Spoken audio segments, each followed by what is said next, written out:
Le droit à la réparation, qu'est-ce que c'est? C'est un concept qui gagne en importance dans notre société moderne. Aujourd'hui, on va parler d'un sujet important pour nous tous, le droit à la réparation.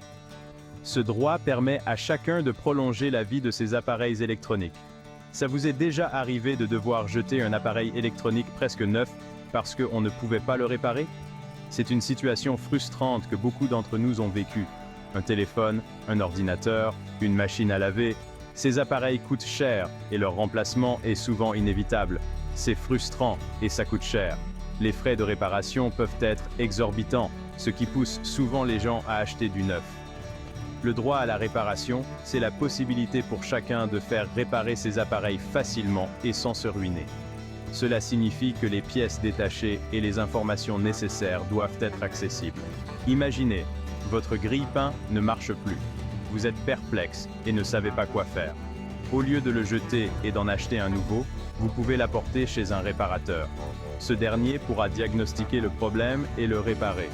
Il aura les pièces détachées et les infos nécessaires pour le remettre en état. Cela permet de prolonger la durée de vie de vos appareils. C'est ça, l'idée du droit à la réparation. C'est un concept qui vise à rendre les réparations plus accessibles et abordables pour tous. C'est important pour notre porte-monnaie, mais aussi pour la planète. En réparant, nous économisons de l'argent et réduisons notre empreinte écologique. Réparer au lieu de jeter, ça lutte contre le gaspillage et la pollution. Les décharges sont remplies d'appareils qui pourraient être réparés. Le droit à la réparation, c'est un enjeu majeur pour l'avenir.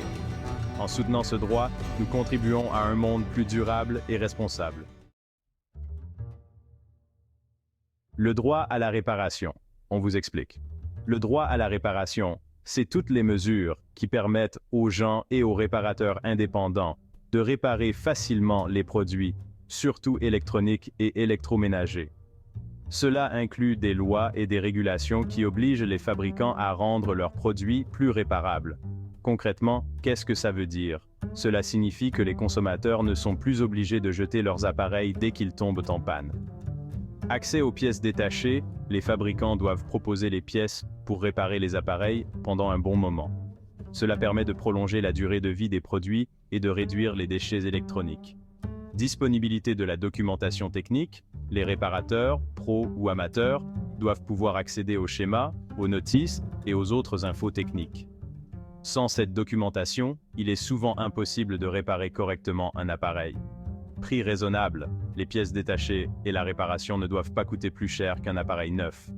Cela encourage les gens à choisir la réparation plutôt que l'achat d'un nouvel appareil. En gros, le droit à la réparation, c'est redonner le pouvoir aux consommateurs. Cela leur permet de faire des choix plus durables et économiques.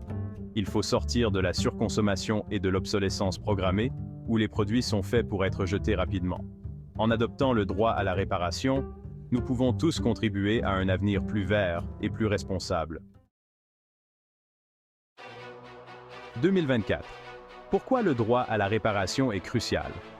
L'année 2024, c'est un tournant pour le droit à la réparation. Plusieurs choses rendent ce combat plus important que jamais. Premièrement, le prix des appareils électroniques ne cesse d'augmenter. Téléphones, ordinateurs, tablettes. Ces outils sont devenus indispensables, mais ils coûtent cher aux familles. Deuxièmement, la crise écologique s'aggrave. La fabrication d'appareils électroniques pollue beaucoup. Extraction de matières premières, pollution des sols et de l'eau, émissions de gaz à effet de serre. Réparer nos appareils, c'est donc agir concrètement pour protéger notre planète. Enfin, de plus en plus de personnes sont conscientes de l'urgence de la situation et demandent aux fabricants et au gouvernement d'agir. Les obstacles à la réparation. Un vrai parcours du combattant. Chaque étape est un défi, chaque vis une énigme. Le droit à la réparation, c'est important, mais il y a encore beaucoup d'obstacles. Les discussions autour de ce droit sont nombreuses, mais les solutions tardent à venir. Les fabricants, souvent pour gagner plus d'argent, rendent la réparation difficile, voire impossible. Ils utilisent des vis spéciales et des outils propriétaires pour décourager les réparations indépendantes. Des vis spéciales, certaines marques utilisent des vis bizarres, impossibles à enlever pour les réparateurs indépendants.